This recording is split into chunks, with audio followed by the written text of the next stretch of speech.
Should we start, Shubham?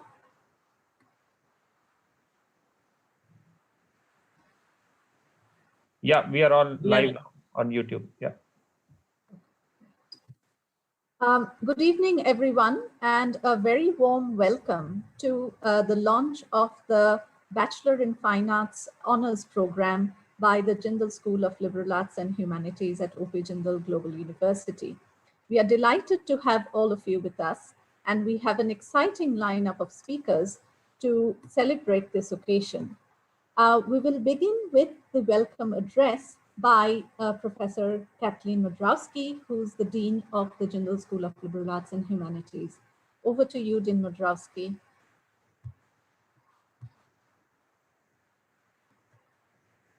Hey, good evening again, and welcome to our virtual campus. This is a real pleasure to have all of you with us today. And we hope that one day you'll be able to come in a non-virtual way and visit us. For all of us at the Jindal School of Liberal Arts and Humanities, this is a very important moment. The school, JSLH as we call it, was established as the 5th school of OP Jindal Global University. It was established in 2013 on the promise of providing our students with a strong liberal arts course of study.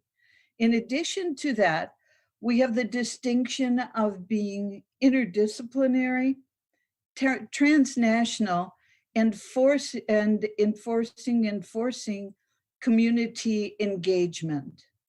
So this launch of the 4-year Bachelor of Arts program is for us a kind of coming of age.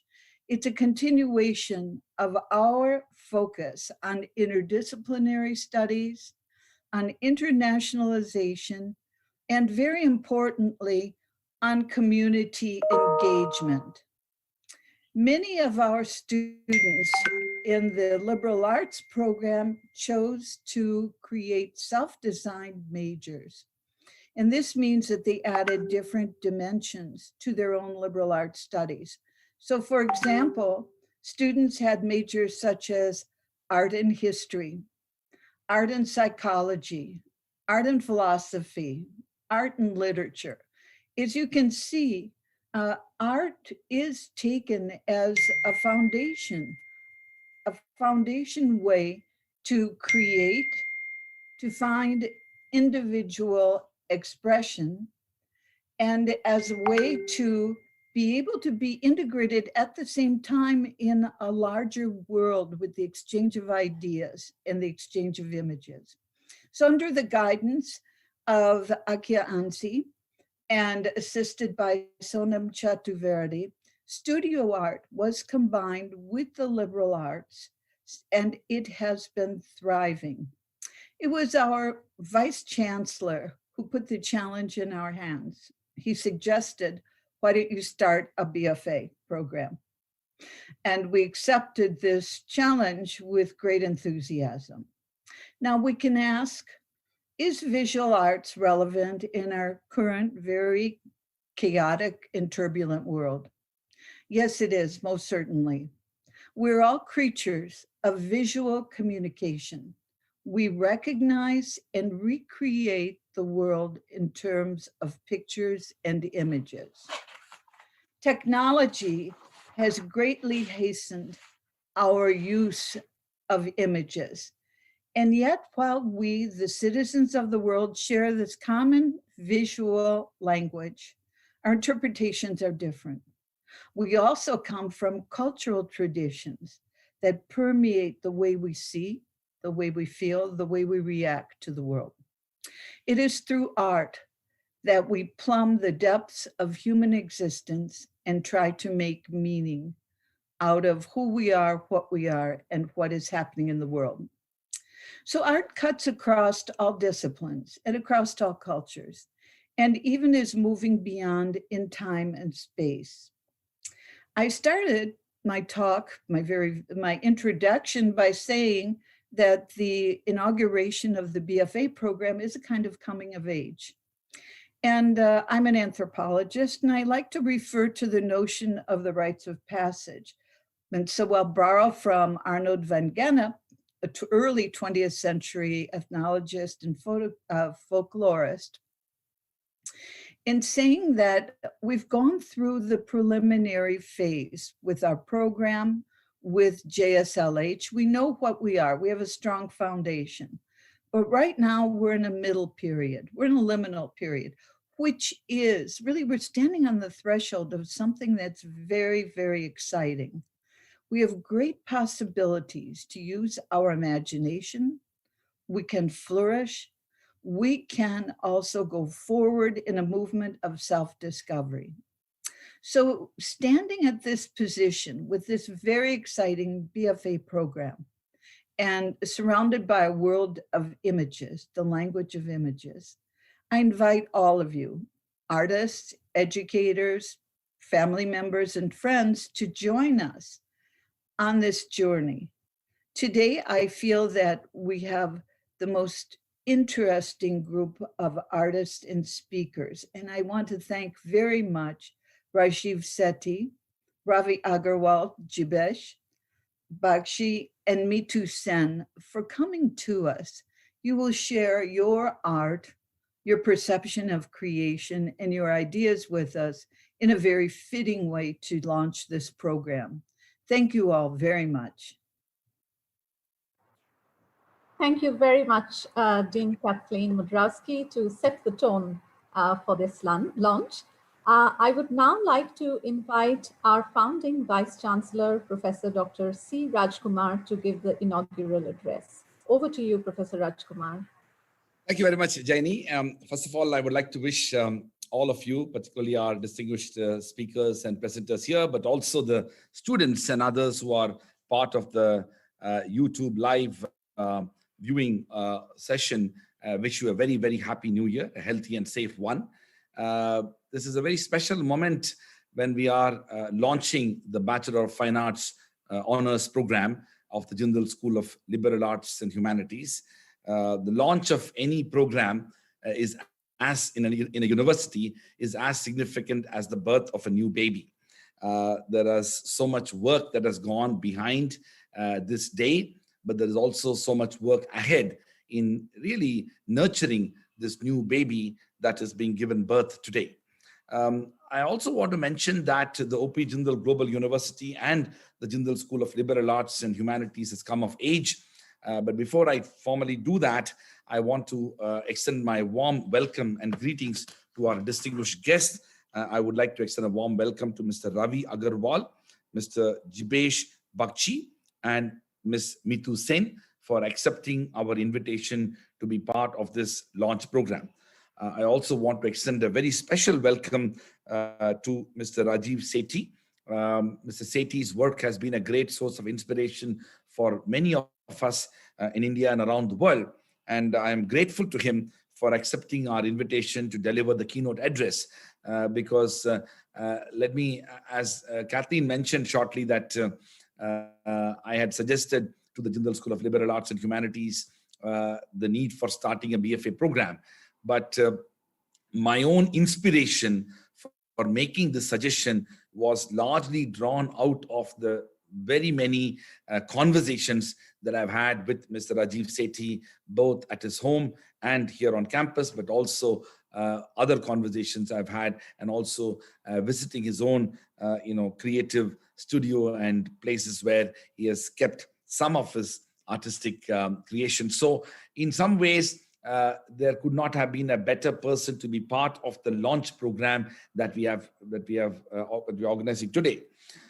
The COVID-19 crisis has fundamentally challenged the way universities function, and academic institutions and universities around the world are facing and have been facing a very significant crisis, a crisis of all kinds, including their ability to retain the jobs of individuals, including the jobs of faculty members, the jobs of staff, and many other challenges that have been faced by everybody, including academic institutions in India and around the world.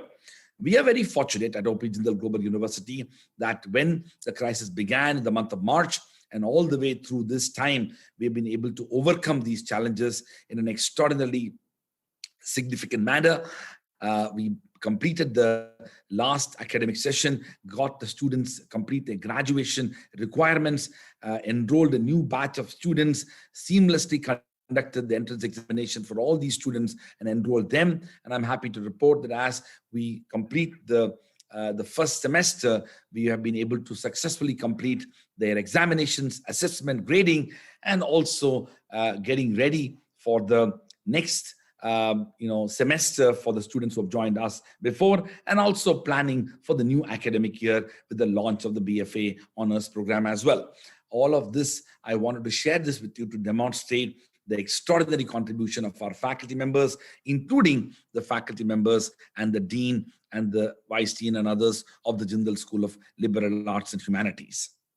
I also want to mention that this particular program, the Bachelor of Fine Arts program that we have begun today, marks a beginning of a new era in the world of Indian higher education. And I will substantiate this point in a minute. But before I do that, as 2020 as a year had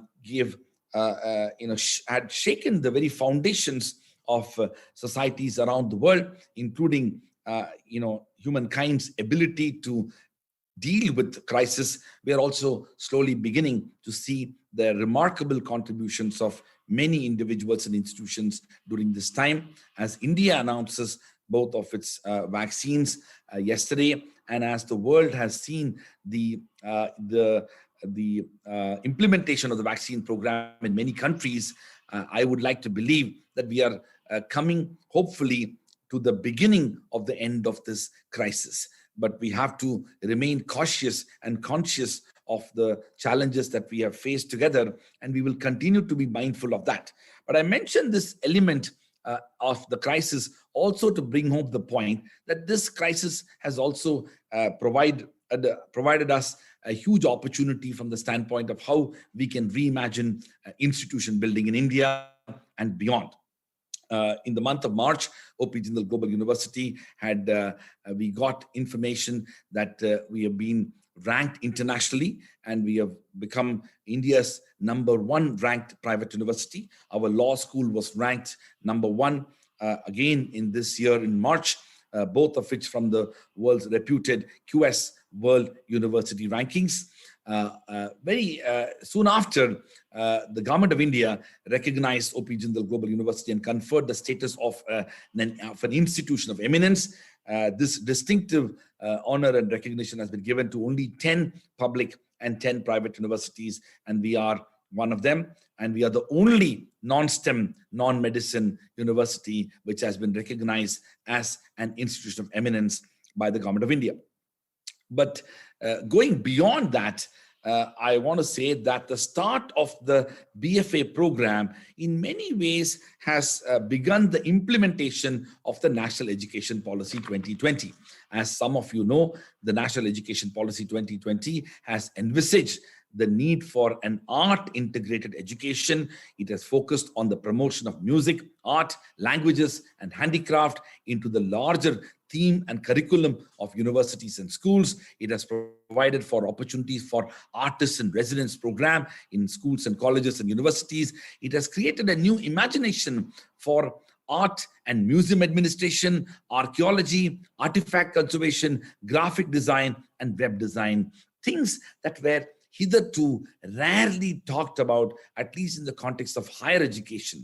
In fact, the National Education Policy has provided foundations for promoting art forms in school and higher education curriculum, and it can help in the revival of dying local arts and handicrafts. It has also created employment opportunities that will lead to expansion within the academia, museums, art galleries, and heritage sites, all of which are part of the National Education Policy.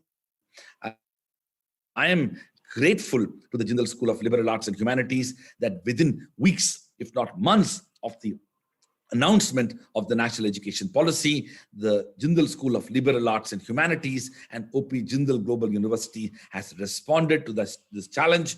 I cannot imagine of any other university in India which has been able to act so swiftly in fulfilling the goals and aspirations of the National Education Policy in the most appropriate manner, in which emphasis on art education is being provided for here. So with those words, I would like to once again congratulate the Jindal School of Liberal Arts and Humanities, the Dean of its school, Professor Kathleen Madrowski, and the Vice Dean, Jaini Bonerjee, but also the faculty members, Akia, Yugank, and many others who have been instrumental in addressing and developing the curriculum and course structure of the program. I'm also grateful to my colleagues Nishi Mishra and Ankur Vora for so ably and appropriately driving the admissions and outreach agenda as we welcome the first batch of students who will be joining the Bachelor of Fine Arts Honors Program of the Jindal School of Liberal Arts and Humanities in August 2021. With those words, I once again welcome our distinguished guest who will be addressing all of us as a part of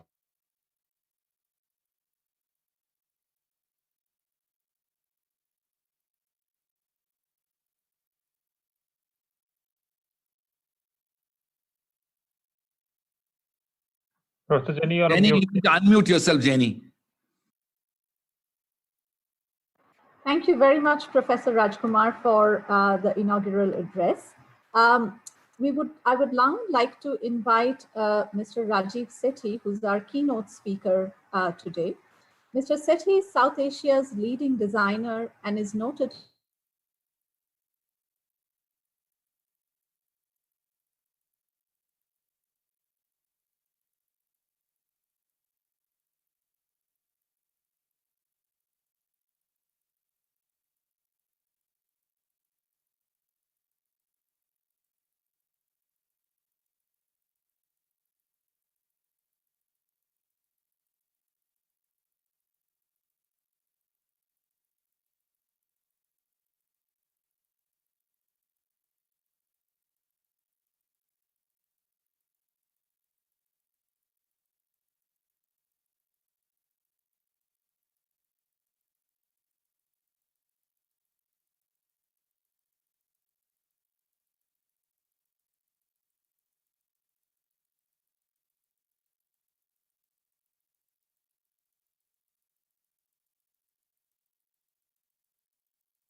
will strive to shape visible thinking and enhance natural sensibilities.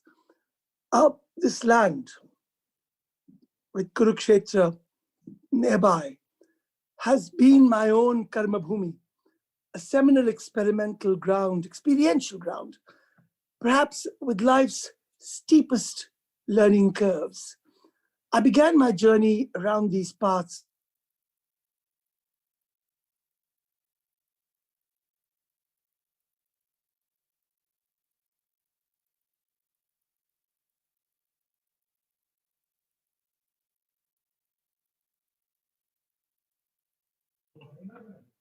we weren't pushing Luddite envelopes, but trying to reinvent a dynamic rural interface between the arts and sciences, ancient skills with contemporary applications for a countryside in flux. We designed footways for the farmer, made rural refrigerators, revived panjadaris as local produce for local sale, whereas evolved formats for satellite communication. The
huge installations, but I don't know. This is not the most technical way to show it, but we're dealing with contingencies. There was applique tents by villages of very near Sonipat itself. But these were women who had never done applique in their work. And they're like a matisse. They were all there to make things which, again, I can't show it, but they were made into tents, huge tents. So there was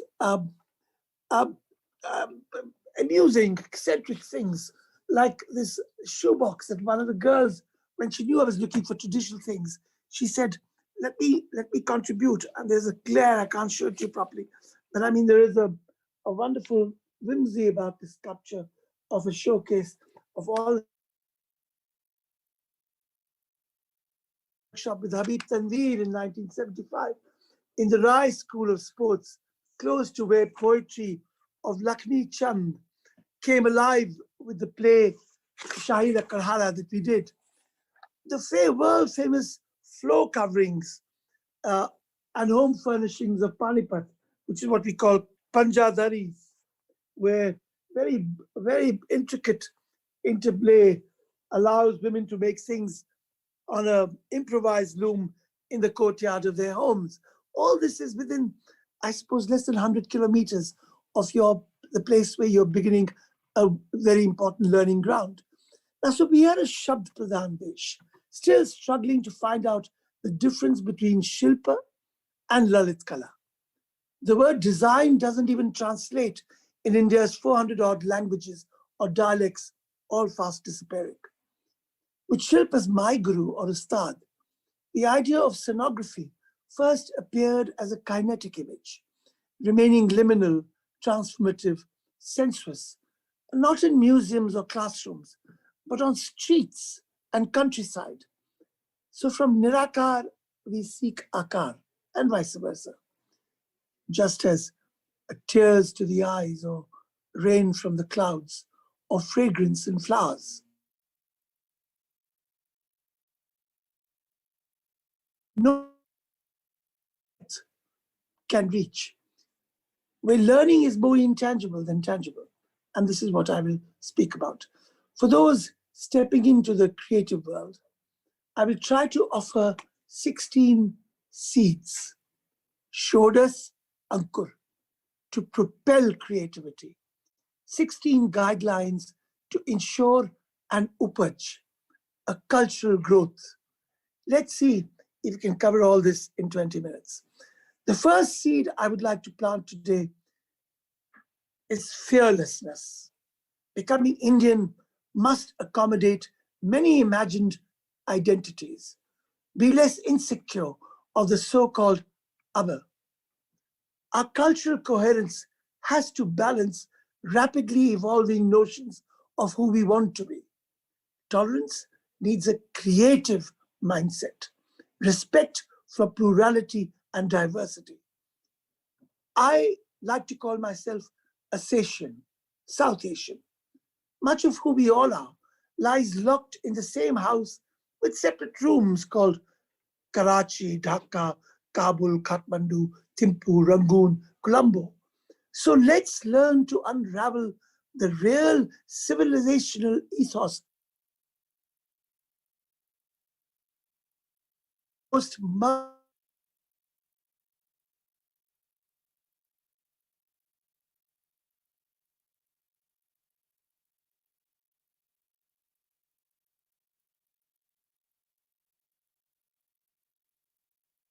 or without form, make us very prolific and a porous society, very permeable with divergent roots in belief, religions, geographies, and parallel histories.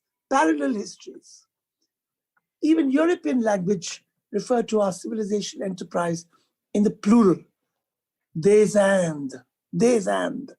I cannot overemphasize the need for inclusivity and creativity in our beleaguered subcontinent.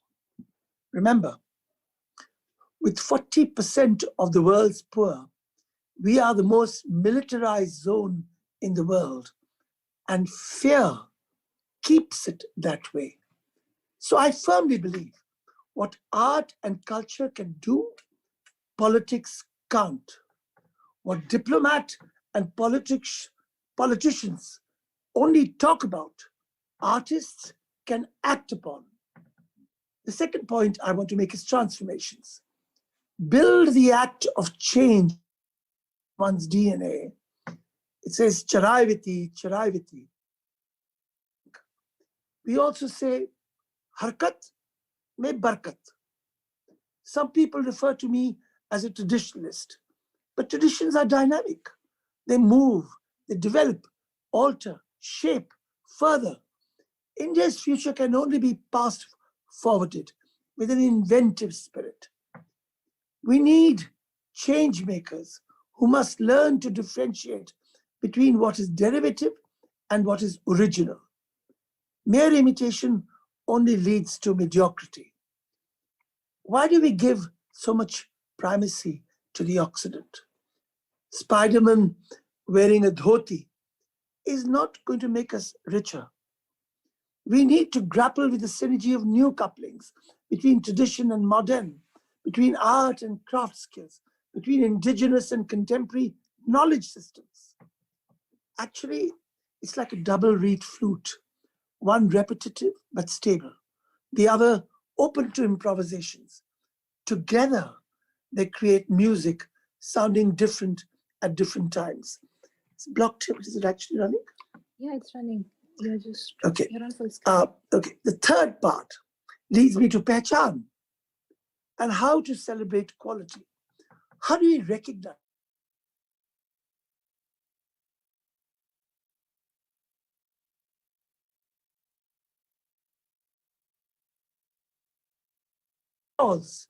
she knew the names of 96 colors, but didn't see her work as art or labor.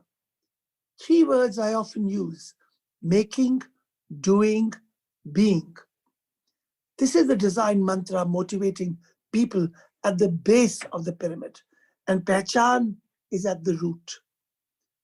I can give countless, and you can refer to my lectures with visuals, not as worded as this one on YouTube.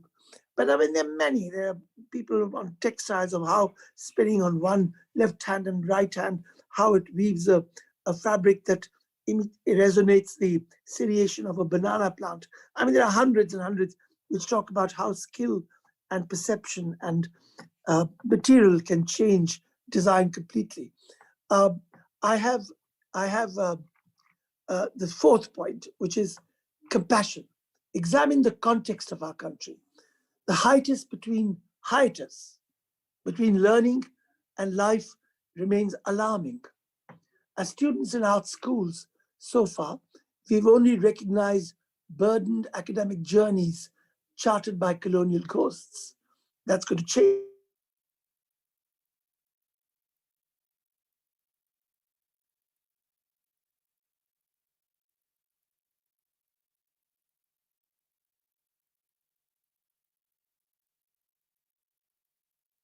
Can help teach us how to give back and reach out.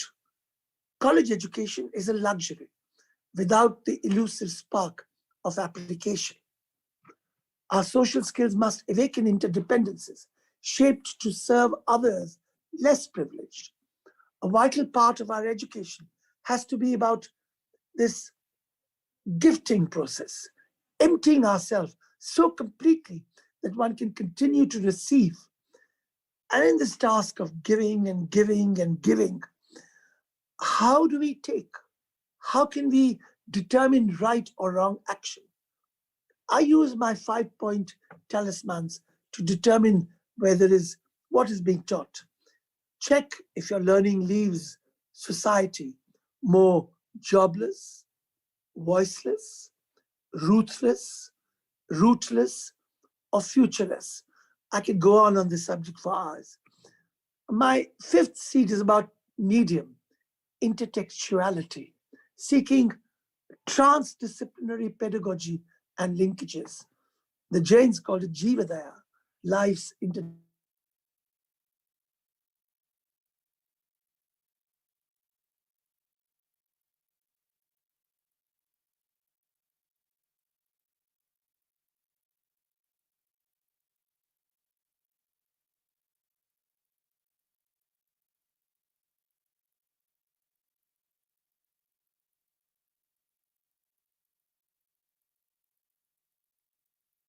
So why are we making ourselves so incomplete, putting creativity into silos and leaving the arts to the artists and crafts to the craftspeople, etc.? Colonial construct and excess baggage. And I mean, see this Manjeet Baba, for example. I worked many years ago. He worked with me and Chandrakala Devi to start learning about papier mâché. And she, being a master, was learning about new form, new stories. Look at these two pots in the back of me. This is all mom and pop technology. One is about tsunami, and the other one is about the 9/11. Now they're made by what we call traditional folk artists. So while we accept Jamini Roy as a modernist, how come these people who can sort of kept there as traditional craftspeople with a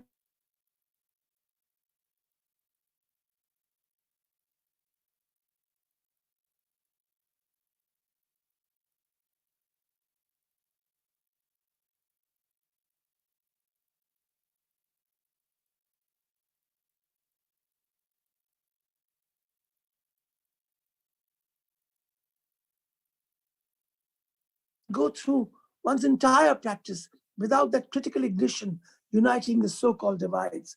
The only means to measure creativity is when it cuts across these boundaries. East, West, high, low, art, craft, figurative, abstract, minimalist, post-modernist. Good, get to know them. But no matrix is disconnected or isolated from the other. This leads me to my sixth point, a sense beyond all senses, rasa, anubhuti, the world where the heart and the mind meet as a shared experience. Awaken your inner connectivity. Do everything you can to prevent its devaluation. The quintessential Indian paradigm for a creative awakening, enshrined in the word rasa, suggests luminescent journey of emotion. When the sap rises, uniting the artist and the audience, the creative with the creator. I've actually stopped responding to art or design that doesn't move me. Rasa is not taught in art, design, or architectural schools. There is still no curriculum to evaluate indigenous concepts of aesthetic experience. It is a way of seeing, sharing, and experiencing life. So rasa is a cumulative essence of what it means to be alive, more than being worldly. And for this, anubhuti, you need rasik jan around you. So I talk of sangat. I talked about pehchan earlier. Bin bhedi, bahar mat bhatko. But sangat is as critical. Vastu theek paiye, jab bhedi lijo saath. For disruptive intervention, we have to identify passionate stakeholders, surround ourselves with slightly mad people, develop interpersonal face-to-face communication, become less digital. I strongly recommend group activity, transmission through teamworks, collective learning and catharsis, increasing the scope of spontaneity and improvisations. So the seventh seed leads me to talk about enterprise. How do we re-energize imagination, talent? How do we choose outreach, marketing, or we know we live in simultaneously in many economies rolled together.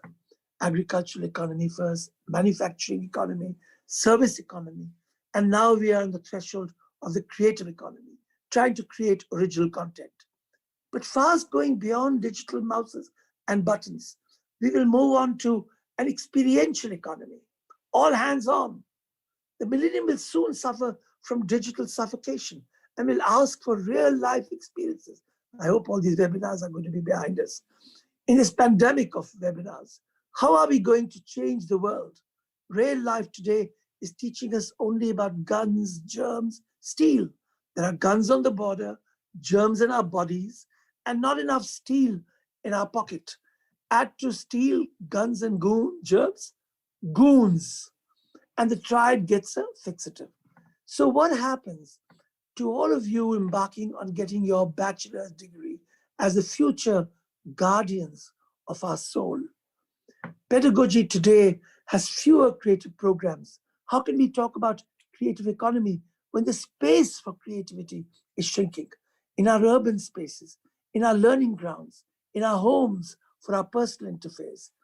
Yet in knowledge societies all over, original content creation is supported by governments, universities, businesses.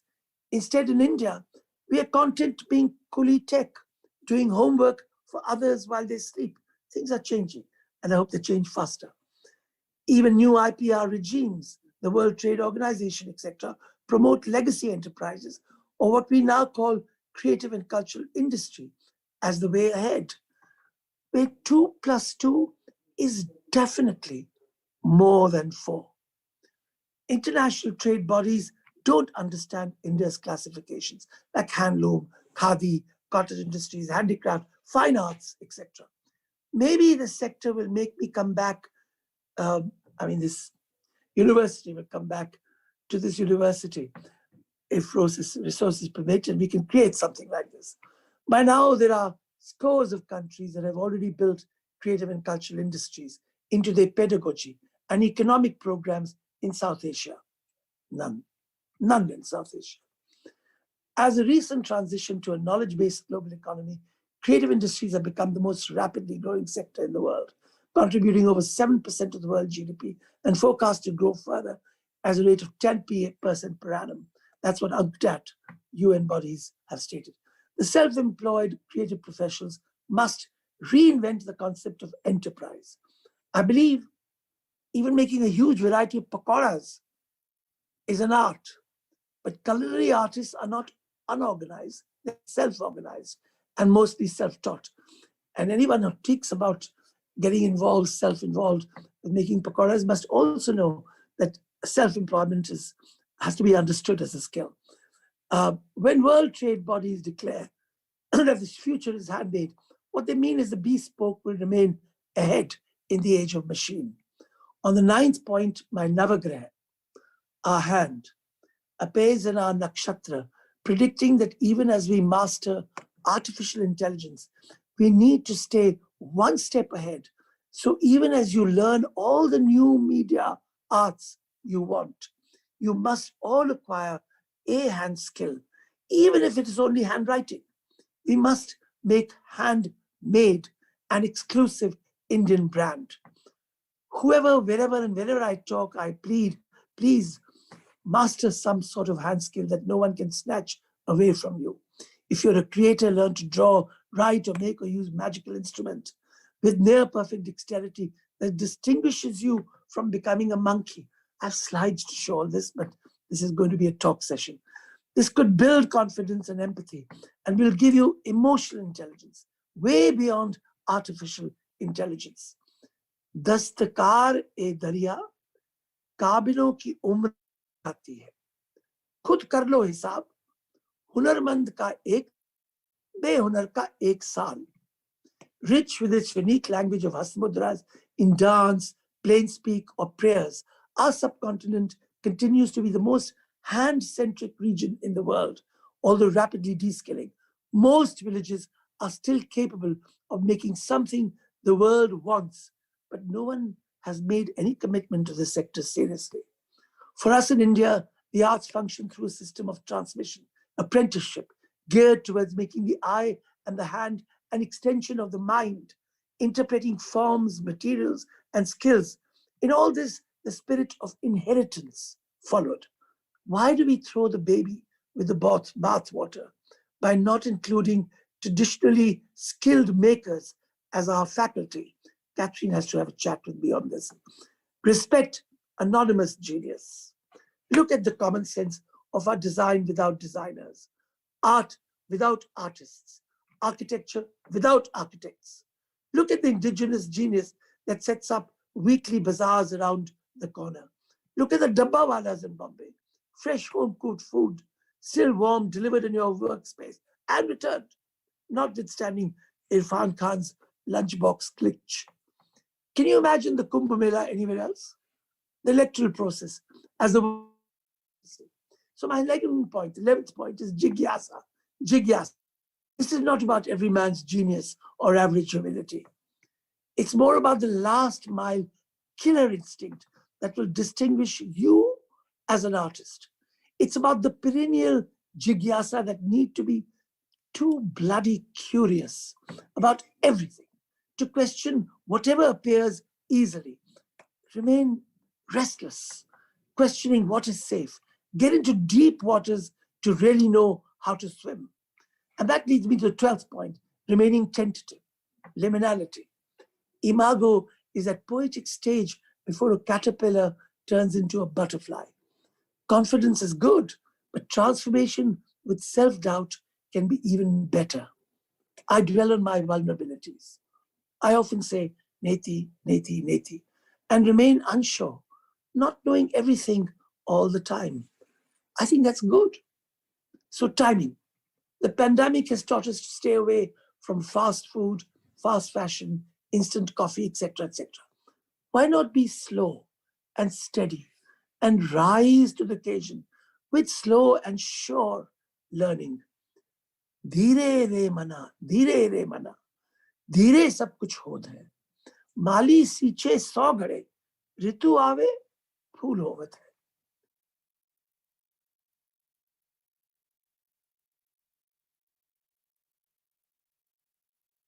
Meaning excellent, and Kriti meaning creation, hence excellent creation. Prakrit is also the first cause, the female principle, primeval energy, fluid matter, without beginning or end, without its activity, no manifestation is possible. Balancing the woman within is more than being a feminist. It's empowerment at its subtlest. It means becoming secure with the woman in each of us, the hidden river flowing under the rock surface of gender stereotypes. Who is going to help artists, activists, the right side of their brain and invoke the feminine in each of us? Intuitive, austere, hugely improvisational, where common sense takes precedence. Our mothers, like Bapu, were great designers, always conserving, optimizing limited resources. We really need to recycle and conserve if there is to be a tomorrow. Also, let's not look down at Jugaad or low-cost local innovation, doing more with less. So 15th point, seek spiritual resonance. To do this, we need to rejoice in the deeper sense of our being.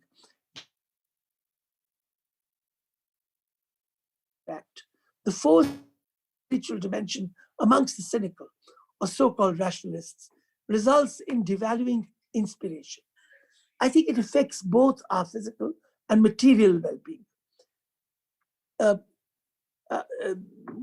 What the Sufis call fanaha, zikr, have extraordinary manifestations anyway ever been possible without spiritual persuasion? The intangible presence of divine, religious or otherwise, has inspired seminal works in literature, philosophy, metaphysics, architecture, music, dance, sculpture, theater.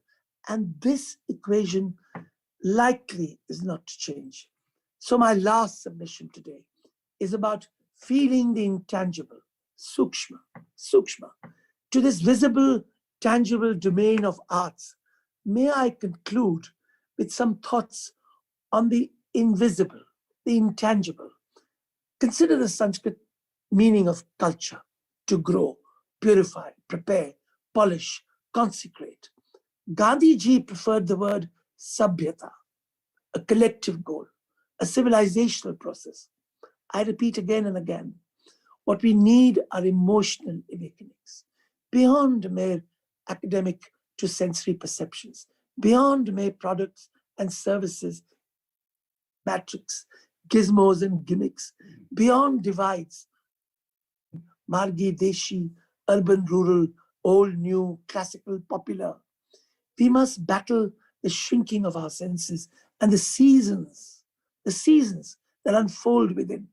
Learn also to see from the back of the head, to hear, to sing, to dance, to touch, to taste, to cook, to breathe, to smell, all together. Creativity is nothing else. We have to seek that whispered experience that moves the mind, helping us dust the mirror of our heart, enabling us to perceive a reflection, clear and liquid, when the eye, resonant with detail, hums into the ear. Look for the subtle, the elusive. Even everyday objects or common skills are not what they seem. And I will end my intervention today showing you this rolling pin, which a grandma, I was working in the villages for 40 years. This lady bought this in her dowry and she just gave it to me, just like that. But imagine, all its edges have worn out over rolling simultaneously for so many chapatis that she nurtured an entire family on. Imagine what emotion it has. Hence, I can still see it and hold it and feel it, understand how it shaped itself in a transient and tentative world. Perhaps this tangible object, with its huge intangible resonance, also constitutes the great experience you are embarking on today. Pranam.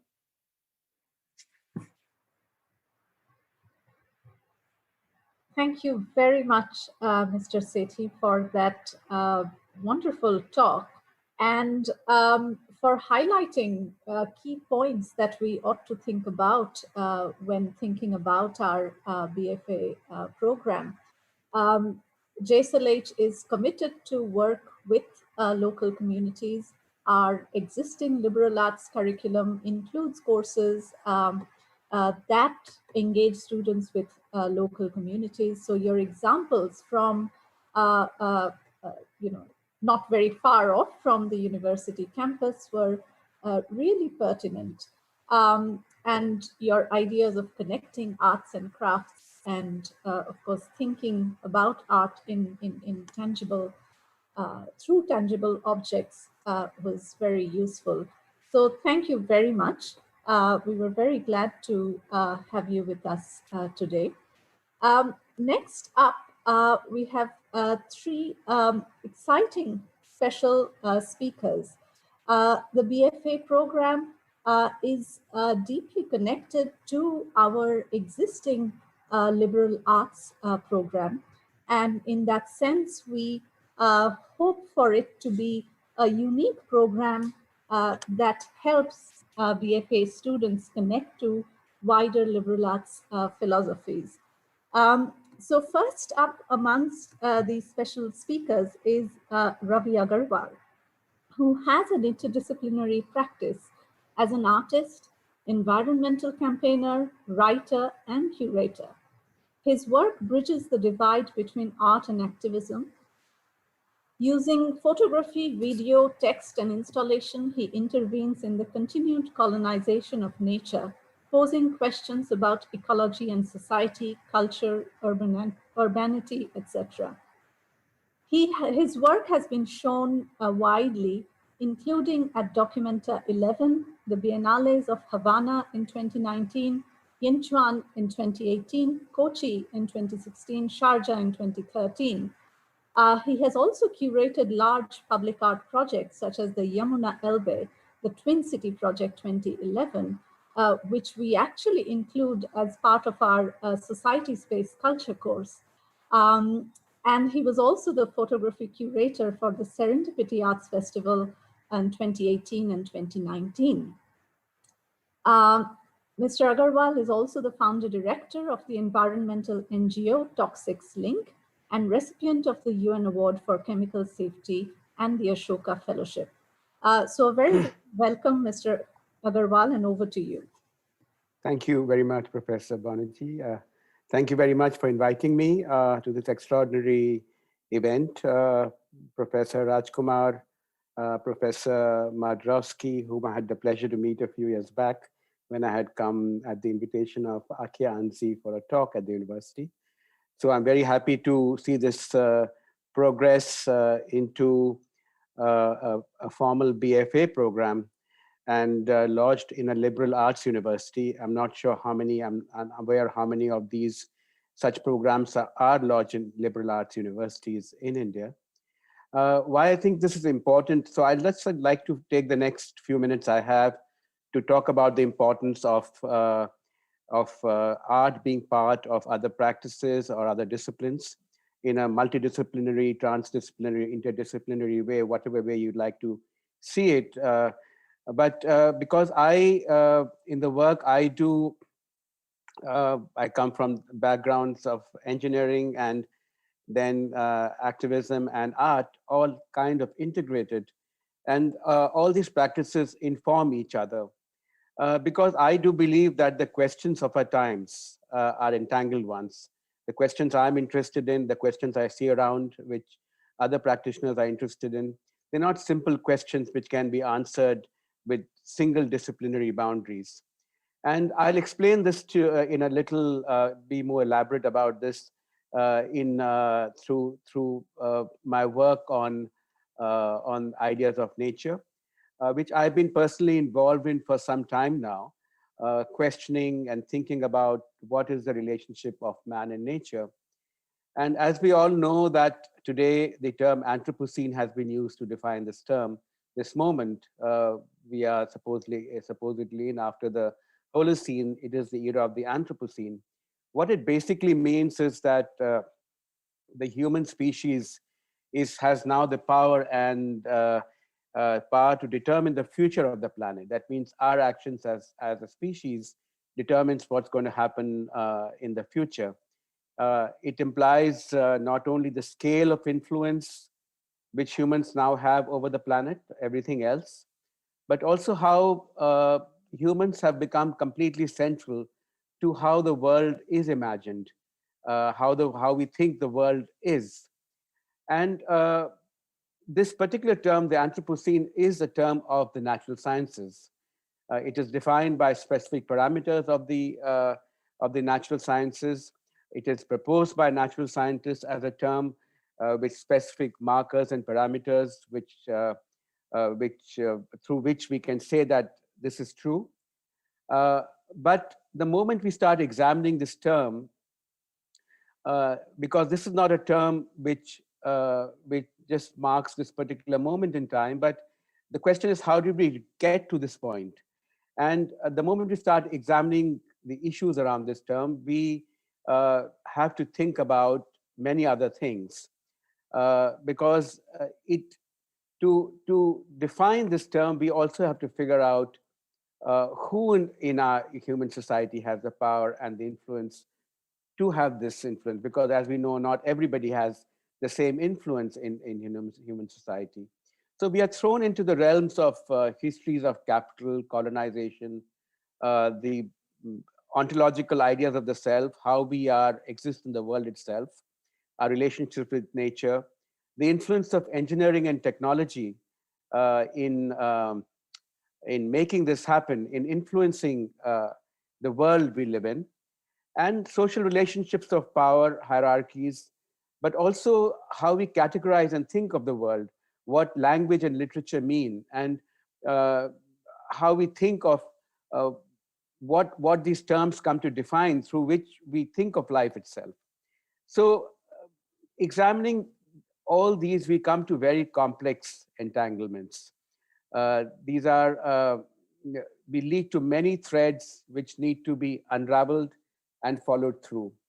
So the simple, what seemingly narrow parameters of, for example, how much carbon is in the air, or the effect of greenhouse gases, or the toxicity in the environment, all these which are part of the Anthropocene, marking the Anthropocene in the natural sciences. They become from a landscape of physics, chemistry, to one of many other histories, philosophy, anthropology, whatever discipline you might be following. And we can see that the question becomes a very entangled question. how do we start unraveling it? And what is the role of the artist in this whole entanglement and unraveling and proposition, which we might think of what emerges from it? A lot of the time in the recent past, I've spent in thinking about how deep does this ecological condition go? How deep are these separations, these thinkings about the planet and us? When did it start to change? Which is also a very important question of when did the Anthropocene start and become more anthropogenic? And how can we change this? As well as what do we need to understand to go there? That means, what do we need to change? And how do we need to unlock? And what new imaginaries do we need to adopt?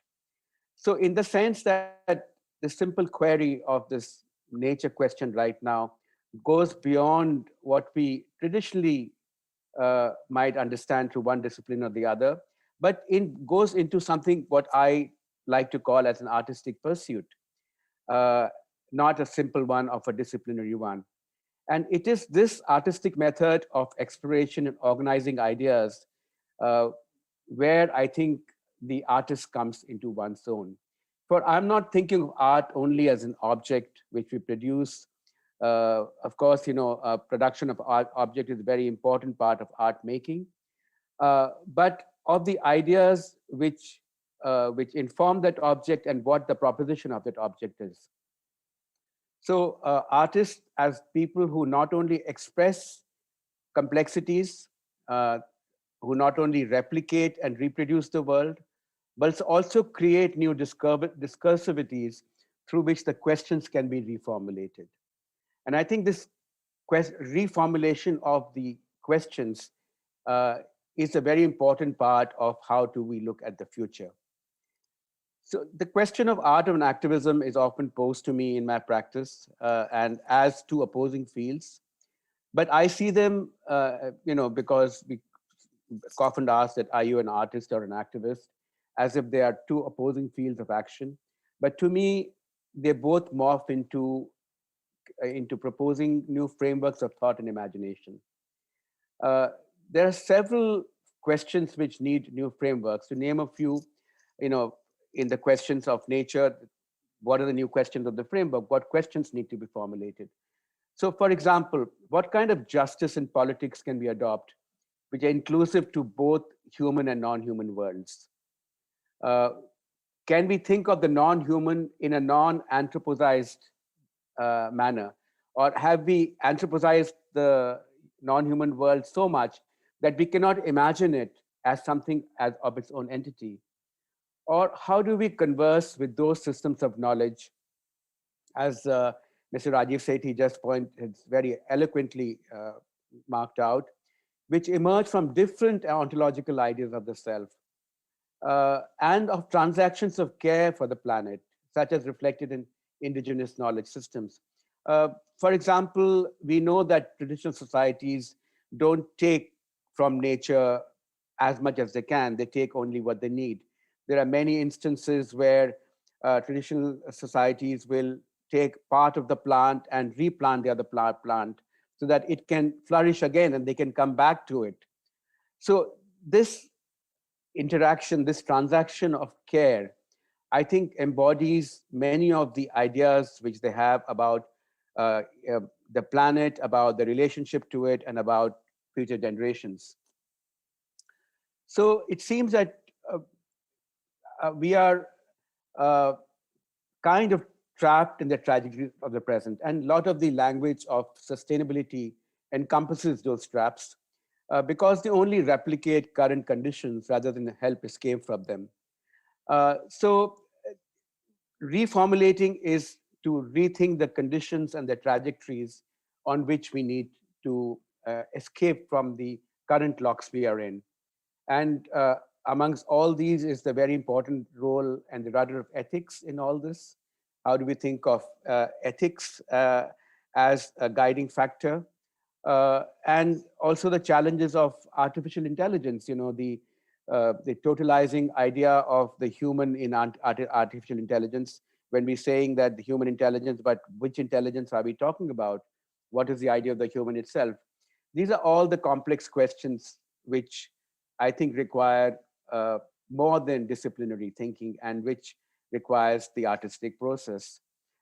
In my personal work, which I'll just briefly touch upon, I look at landscapes, my work with the fisher folk in South India, or my ongoing work with the desert landscape called the Desert of the Anthropocene in the Thar Desert. One sees that they are interlinked and interlocked ideas of culture, literature, technology, etc. And to unlock them requires many kinds of exploration. We can see that when we approach a particular landscape from one particular discipline, we come to a particular kind of looking at the landscape. For example, if you take somebody working with labor, looking at the fishing community, they will talk of labor migration. But then a biologist will talk about the marine biology. But they don't exist in isolation to each other. They all exist in conjunction, and they all interact with each other. And I think that's where I feel that as an adoption, as an artist, I feel I have the freedom to go between these boundaries. So, we can keep on expanding these ideas of interdisciplinarity or transdisciplinarity, which become very important because even in the COVID-19 issue, we can think of the COVID as contamination, or we can think of it as co-evolution in the same dual lens, which is relevant in this current moment of the pandemic. What is contamination toxic to one part of the biosphere is co-evolution to another. And how do we then relate to this idea of toxicity? So including, when we again thinking of the non-human world, we are thinking of the non-human in terms of food, or we're thinking in terms of labor. But both these are also in the realm of invisibility, because like the small fisherman becomes invisible, so do animals become invisible. So it is not a venture which is not challenging.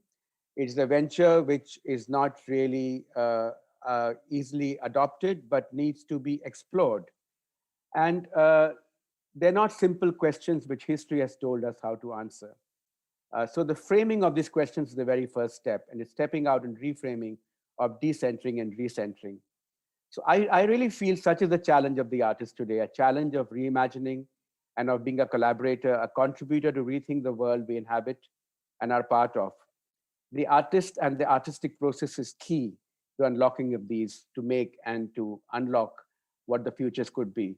So I really think that this is a very, very important course, very important location of the course. And I would encourage that the BFA interact very vividly and very in real ways with all the other brilliant courses you offer, because I think it's a two-way process. The artist is not just somebody who takes and produces. The artist actually creates new ways of thinking. Thank you. Thank you. Thank you very much, Mr. Agarwal, for highlighting the importance of interdisciplinarity, again, something that the National Education Policy has highlighted, and we at JSLH are committed to. And we will look back to your talk to find inspiration to see how we can take this forward. So thank you very much for joining us today. Our next special speaker is Jibesh Bhakti. Jibesh Bhakti is a media practitioner and part of the Rux Media Collective, which was formed in 1992, along with Monica Narula and Shuddhabroto Sengupta. Rux enjoys playing a plurality of roles, often appearing as artists, occasionally as curators, and sometimes as philosophical agents provocateurs. They create art and films, curate exhibitions, edit books, stage events, collaborate with architects, computer programmers, writers, and theater directors, and discover processes that have made deep impacts on contemporary culture in India. The collective has shown its work widely and most recently at the Biennales of Istanbul and Taipei, but also previously in 2005 at the Venice Biennale Biennale, and at Documenta 11 at Kassel, Germany in 2002. Over to you, Mr. Bhakti. In JSLH, we've also recently introduced a course on digital art, and we would love to hear your thoughts on us starting the BFA program. Thank you, Jayani. Thank you, everyone. Thank you, Kathleen. Thank you, Sonam. You know, what I miss in the webinar is clapping. I would have clapped on both Rajiv and Ravi's inspiring kind of beginning propositional and provocation for a BFA program. You know, what you see in this panel is very clearly that people from very different background who are not trained as BFA, other than me too, I think all three of us are not trained in BFA. We're all trained in different engineering or different culture or literature, or for me, it was physics and filmmaking. So what you have is basically a scenario in which I would just try to, like in this 10 minutes, draw 2 or 3 lines that a contemporary art milieu is, so that a student who is coming here or the faculty can get a sense of the joy of being in a contemporary art, and also the kind of conversation. So I call it the conversant artist, you know, in a sense that the demand on the artist is to enact and be part of conversations. So these are 2 parts. So after a group show, during the making of an artwork, you may sit in a table having a dinner where next to you would be a magician and a writer, a school teacher, opposite you, and scientist who is looking at specific problem of climatology, or a statistician. And they will look at you, because in a very weird way, contemporary artists or artists now coming out of institution are not seen as specialists. They are seen as someone with a sensibility. So there is a different imagination of skill that artist is seen with. So what you are seen as a kind of a pivot in a conversation. They will all look at you for a way how you are thinking, how you are basically bringing what kind of experience in a relay. So what you have is this very interesting situation where this conversant artist is in a milieu where people are looking at the person to produce a linkage of thoughts. And that was actually the confidence with which Ravi was speaking. I thought that he has gathered this kind of a powerful confidence by being in contemporary art in this kind of form, because where people are in conversation with you. And the second part is that you travel very, very laterally into society. And you travel very, very different, distinct zones of living, you know. So what you have is the culture in which you come in to grow through your education and BFA, and later on, whatever education you do, is to participate in the conversation that are continuously staged around you. And like our practice, my art practice, a lot of my Rux Media Collective with, has been creating, our art practice is to enact the gathering, enact a forceful site, where an arena where a gathering can take place. And that arena is what we keep on thinking, whether in the realm of the digital or whether in the realm of the physical site, or in publication. So most of our public practice has been trying to understand the poetics and the politics of gathering. Here I can draw a line, because recently we were asked to point out 5 artworks in the 20th century from Chatterjee and Lal. They were doing a book. And we drew a line of trying to figure out this culture of gathering, and gathering with a decision to act. Then we realized that Mahad in 1927, it's very fascinating, a tank, which is a common resource. Ambedkar leads a whole group of people there to claim the common resource. And it has to be claimed twice. It has to be claimed as a physical act, and it has to be claimed discursively through the decision of equality, where Ambedkar beautifully says it's the French Revolution, inauguration of French Revolution. So what is interesting is this double decision, which we learn in life, which we learn through pedagogy, we learn in various ways, is basically a starting point in contemporary art now. this double decision, a decision to be equal with everyone in a gathering, and the gathering is about something that you will discover and invent and make a claim towards. This is one part of this. So this is a kind of a liberal arts education, I think, allows for understanding complex history of gathering in society. So I come to the second point, and since it's Sonipat, it struck me that, you know, so many of us are going and on a daily, almost like a daily coverage of this 20 kilometers of what Sarovar Zari, one of your faculty yesterday told me, of langar, of the celebration of food as a culture, food as a living, vibrant life. So what is interesting is that there is a very beautiful story, not a story, an article in Scroll by two scholars from India who are in SOAS and Oxford, Tripti Kaur and Madhav Nair, I think their name, one in SOAS and one in. They wrote this writing through Gurdel Singh's stories. And they come out with two beautiful concepts. I've never seen such beautiful writing of drawing concepts out of literature. And that and the basic concept that really struck me was anak. Now, anak is an older concept anyone knows. It's a concept from, it's about pride, it's about martial pride, it's about caste pride. But they argue that Gurdel Singh has inverted anak and given it appearance, a force appearance, which Rajiv was continuously trying to refer to it, a swell of the existence. A swell of an existence refuses to disappear. And that's what they argue, that there is a swell of existence around you that refuses disappearance. And I think what we in India now, we experience it on a daily basis for the last many, many days, not now, from the last December onwards, is this swell, continuous swell in our landscape that refuses to disappear in the image of the way it is talked about. So what we now, as artists, and I think one is fascinated is that last, Sonam is here, one of your faculties, I meet her in so many instances in this kind of swell, you know. And what is beautiful is that this swell, the artists are all present, not just becoming specialized artists, but merging in the swell. So the community is not, you don't have to go to the community is swelling, you know, and bringing this swell around you.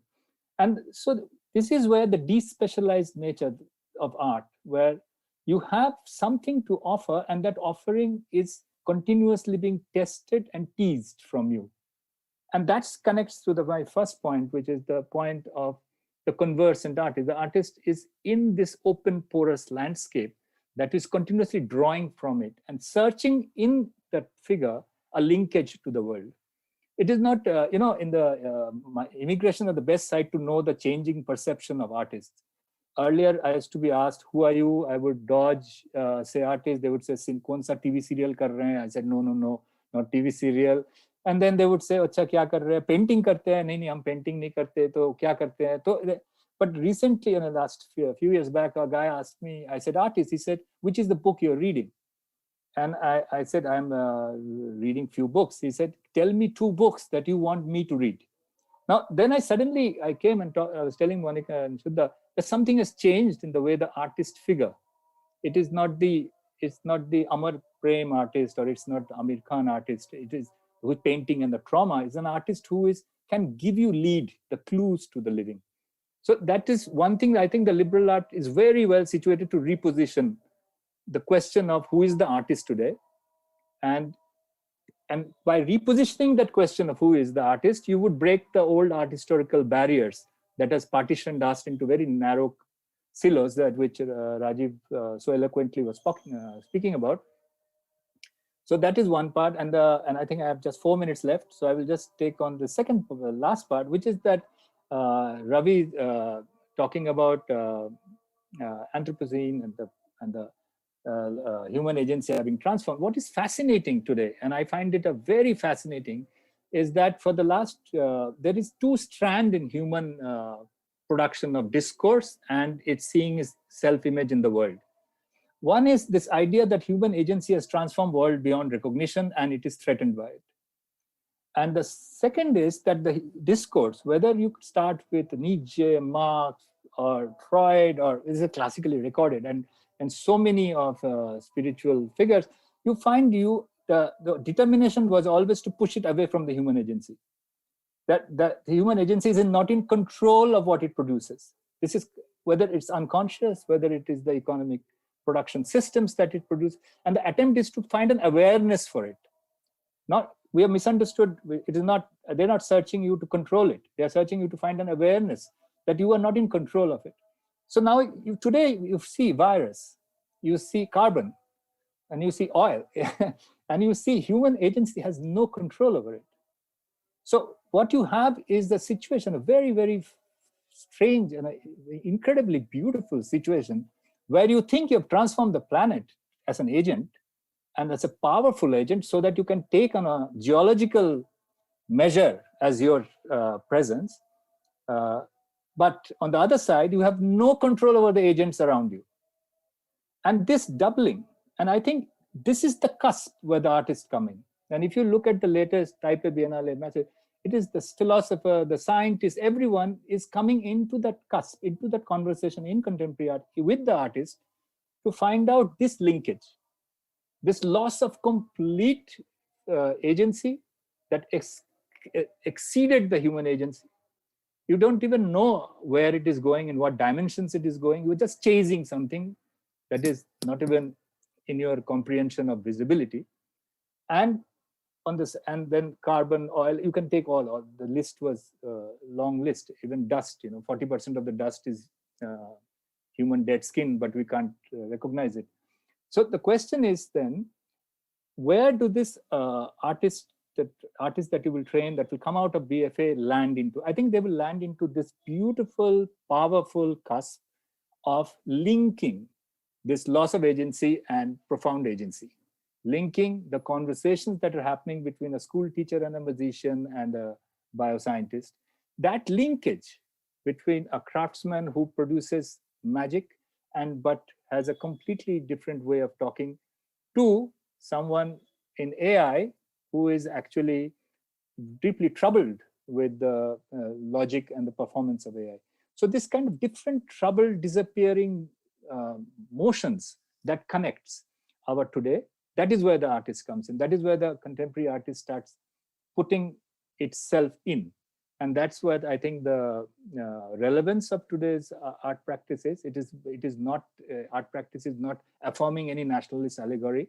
That is not affirming any allegory of the citizen who has emerged and going to conquer the world. Those things are over.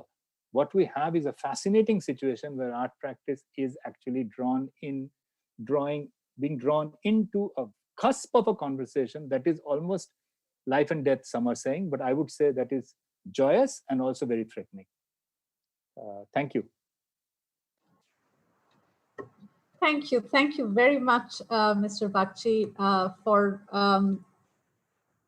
helping us think through who's an artist and what would a graduate of the BFA honors from the Jindal School of Liberal Arts and Humanities look like, and what might the artistic sensibility be. So thank you very much for sharing those thoughts. Our next speaker is Mithu Sen. Very warm welcome, Ms. Sen. We've been discussing a lot about the idea of conceptual art in sort of discussing the curriculum. So your thoughts would be very welcome on this. Ms. Sen performs conceptual and interactive multi-format byproducts, which include drawing, poetry, moving images, sculptures, installations, sound, and others. Her practice manifests human interactions, employing the medium of life to actualize her art production. She constantly defines or undefines concepts and their functioning with regard to acceptable modes of interactions and questioning pre-codified hierarchies that define the social performance of roles. One of her recent exhibitions in 2018 at the Schemmel Prescott Road, titled On My Two, byproducts of 20 years of performance, which deconstructs the hierarchical order of the world to explore the liminal world that is persistently in the making. In this particular work, Sen refers to the refugee crisis that swept the shores of Europe and Asia. And in it, through the automated response of Alexa, Sen initiated a dialogue to talk about the refugee plight. So over to you, Ms. Sen, and thank you very much for being a part of today's launch.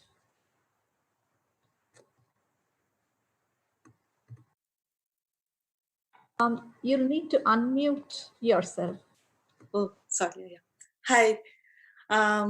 Good evening, everyone, and thank you so much for inviting me. I'm a little nervous and also thrilled sitting with all my wonderful artist friends, colleagues. But I'm definitely extremely honored to be here alongside them.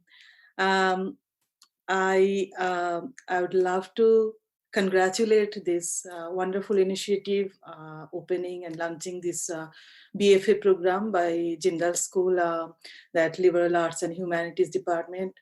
And I believe, like a lot of young students are today maybe listening to us, I would only want to share one very personal thing about being in an art school or being in an education system which allows and gives the maximum freedom and fearlessness of exploring and exploiting the given life that we are already conditioned with. So whomever is coming here and wanting to come, I think the school or that this kind of programming will give them the real taste of, like that, the real taste of life. I cannot say other things beyond my own experiential,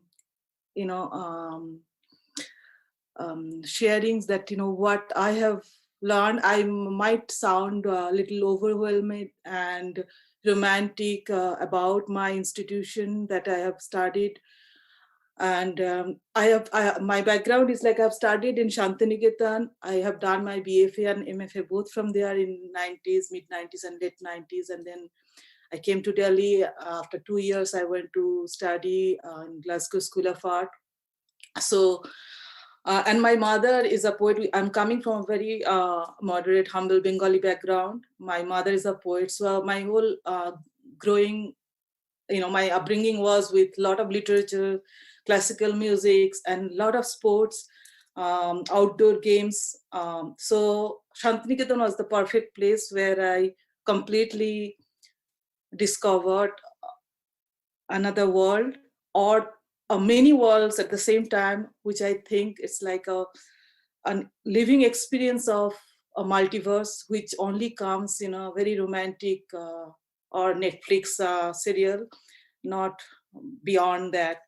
So that my schooling in Shantiniketan, when I was studying there, it's a very isolated, far away from the main cities, a land where, without knowing the outside world, I have consumed so much in a very organic, intuitive, and vulnerable, compassionate, and spontaneous learning way that I might not understood properly during my time in Shantiniketan, but later, because when I tried to think about the whole environment that Rabindranath Tagore had tried to build, that as a form of an ashram, like it's that whole idea today is the vocabulary, the interdisciplinary exchange was not a word that I was familiar with till I came to a big city, an urban culture, a mainstream art languages, so, but it was very, very organic, the whole system was intermingling. It was beyond that campus or the university, the curriculum system. It was a given freedom, or it was an offer, a gift from that, the whole system, where the students just had to grab it and explore it. I remember I used to write more poetries than attending classes. I'm sorry if I disappointed any student or teachers, but what I really learned from there was exploring life in every single possible way. That whole environment in the campus, outside the campus in Shantiniketan, it looks seemingly very casual, idyllic, slow, quiet.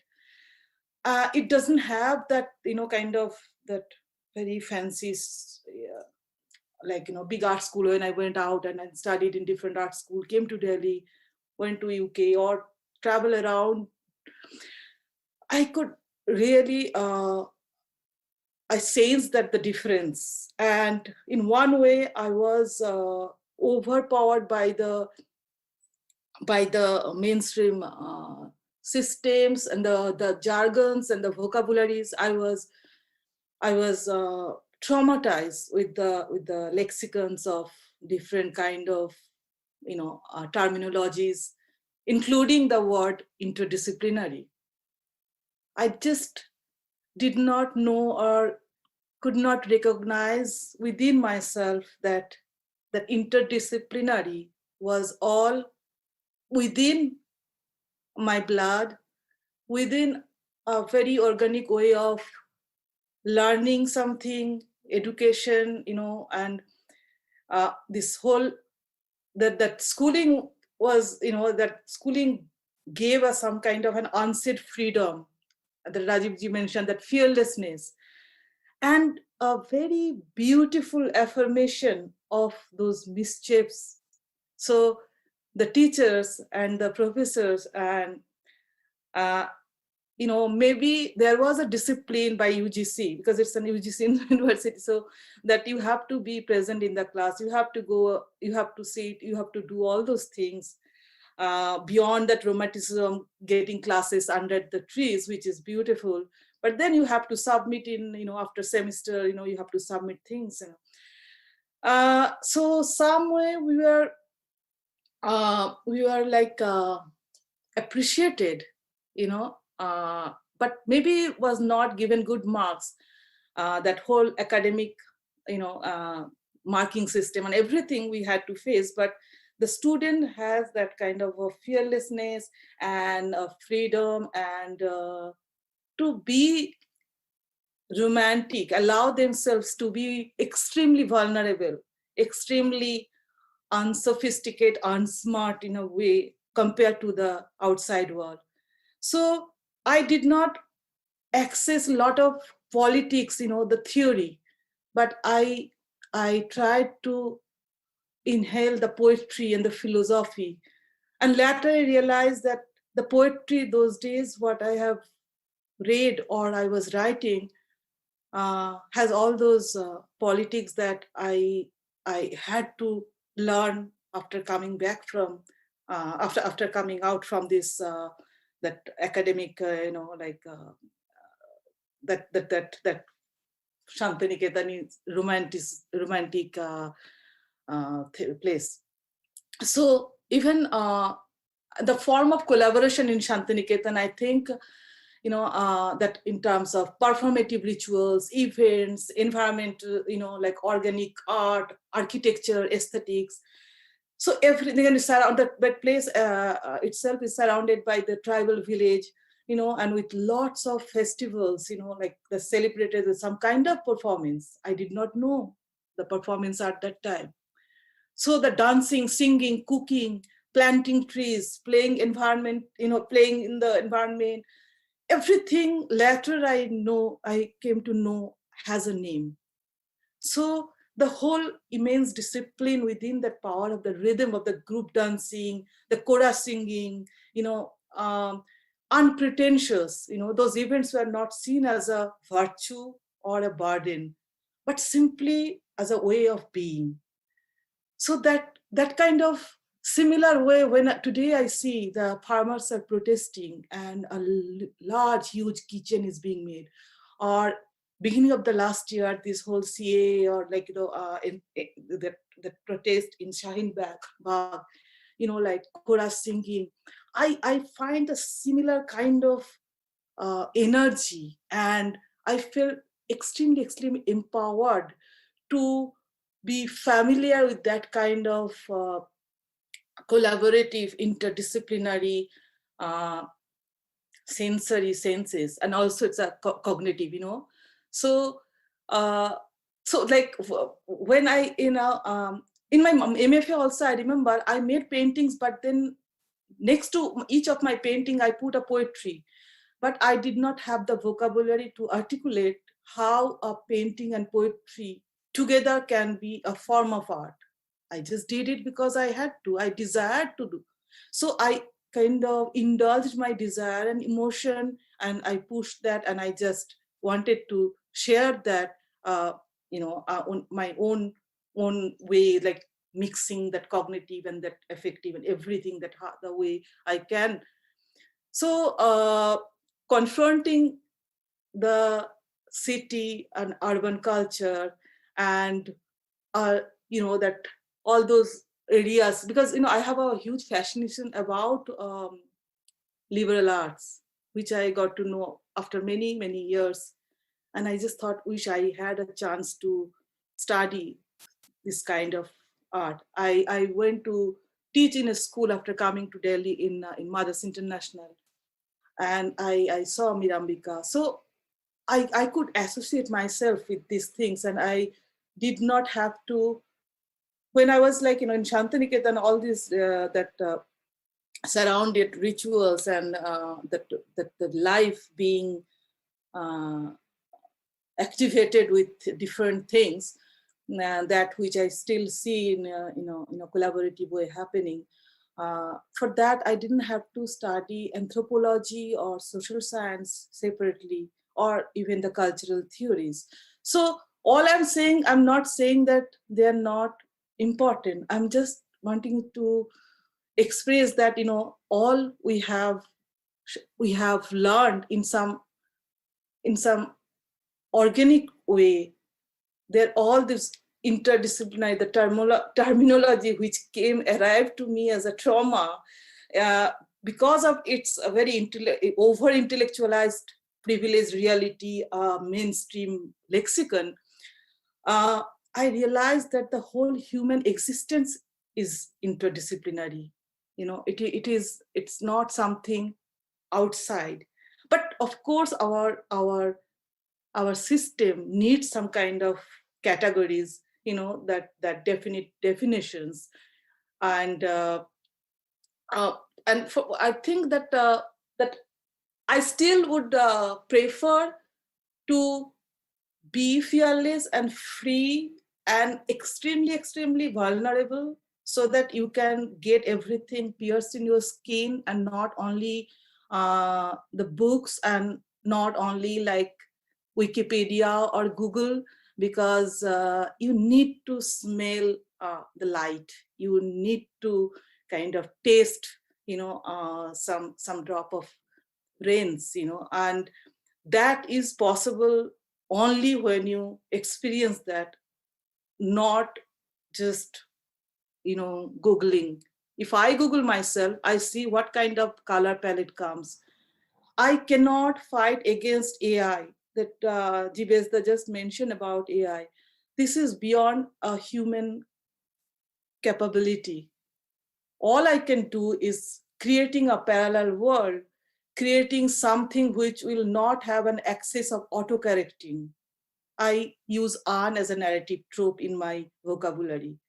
Of course, I am not a person who can rightfully speak or write language like English or Spanish or Chinese, but I can play. So from Shantiniketan, what I have learned, and I later in my practice introduce, is like a kind of labor. I play with a lot of labor. So the whole serious intellectual, kind of mainstream traumas, the people who are coming from my kind of background humble and not known and not familiar with a lot of such vocabularies, or not used a computer or a smartphone till today, when the country offers you digital classes where we don't access a single phone to so many people, forget about smartphone, then what do I learn? If I am a student today, I'll just go to the ground and field and I'll do maybe some farming. I know it will not give me enough. So I think like this is not very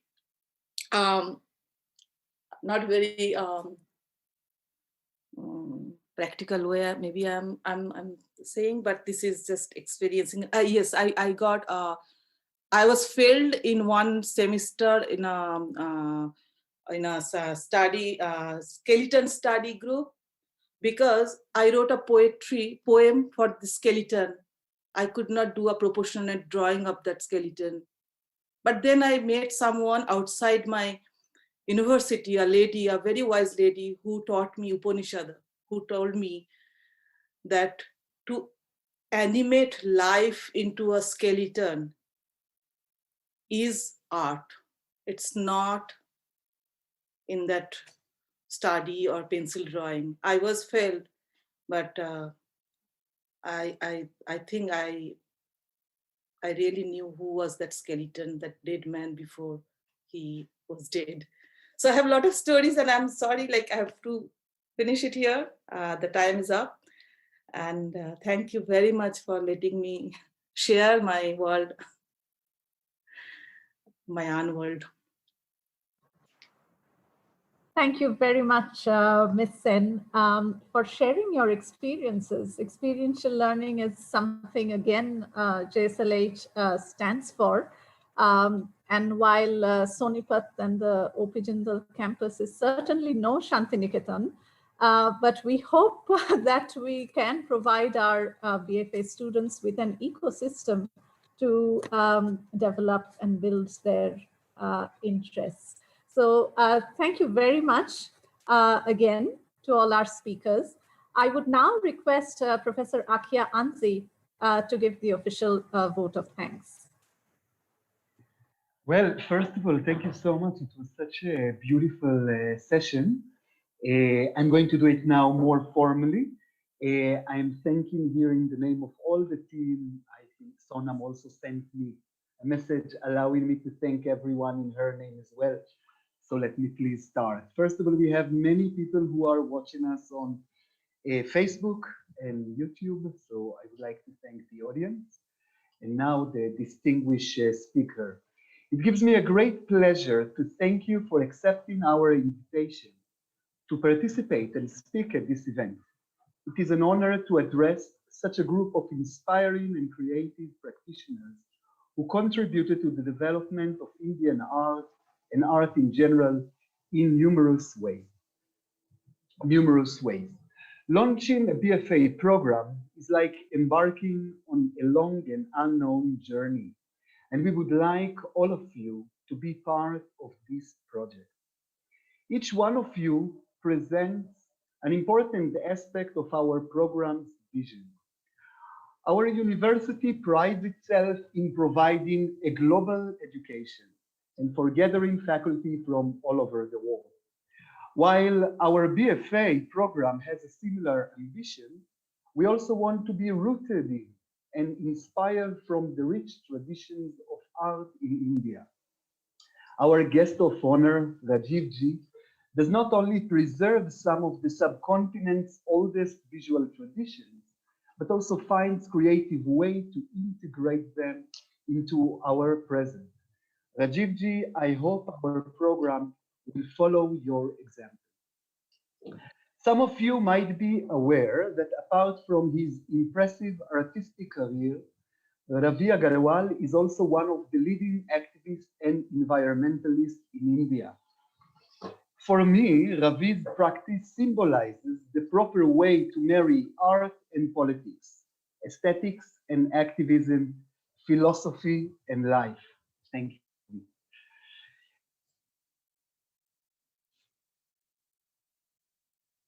Teachers from some of the leading art institutes in the world.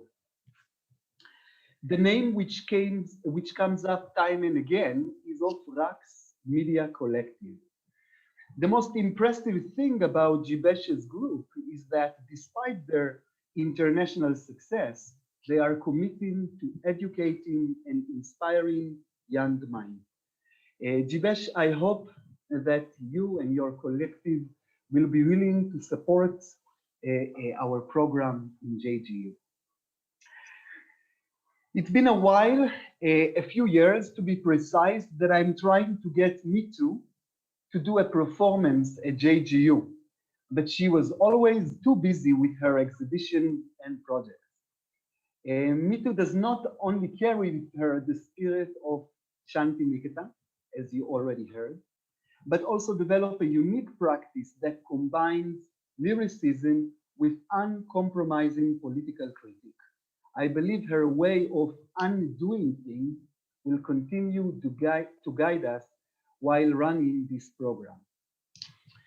Finally, I would like to thank our Vice Chancellor, Professor Raj Kumar, who always supported the art activities of our school and inspired us to launch this program. A special thanks to our Dean, Professor Kathleen Mordrovsky, for all of her support and also pushing, I must say. It is thanks to her leadership and Professor Jayani, our academic team, that we managed to reach this far with our visual art program. Finally, I would like to thank the admission team, especially Professor Arya, Mr. Ankur, and Mrs. Nishi for organizing this event, to Mr. Deepak for his excellent design, and for the IT, to Shubham, who is supporting us at the back. I hope for facilitating this online platform and for supporting us 24/7. Thank you, everyone.